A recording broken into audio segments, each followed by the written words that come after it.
បំភ្លេចវាទៅខ្ញុំត្រូវតែឲ្យវងហ្វាហ្គាយទទួលទណ្ឌកម្មដែលគាត់សុំនឹងទទួលបានសួស្ដីតើនេះជាក្រុមសន្តិសុខមែនទេ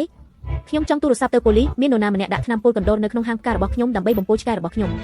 អត់អីទេយើងនឹងនៅទីនោះឆាប់នេះ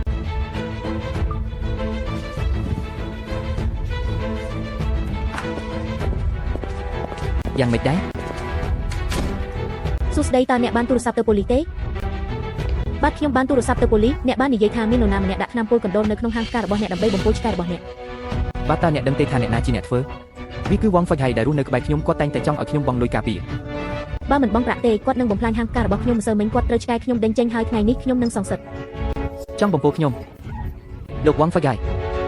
ខ្ញុំស្គាល់បុរសនេះគាត់ជាអ្នកមកលេងកន្លែងយើងញឹកញាប់គាត់តែងតែធ្វើបាបអ្នកជិតខាងហើយឆ្លោះប្រកែកគ្នាជាញឹកញាប់យើងបានប្រមានគាត់ជាច្រើនដងហើយប៉ុន្តែគាត់មិនព្រមកែប្រែខ្ញុំចង់បំពុលឆ្កែរបស់ខ្ញុំប្រសិនបើឆ្កែរបស់ខ្ញុំពិតជាស៊ីអ្វីមួយខ្ញុំមិនដឹងថាត្រូវធ្វើដូចម្តេចកុំបារម្ភយើងពិតជានឹងស៊ើបអង្កេតបញ្ហានេះបើពិតជាវងហ្វាហ្គាយដែលបានធ្វើវានឹងត្រូវដោះស្រាយតាមច្បាប់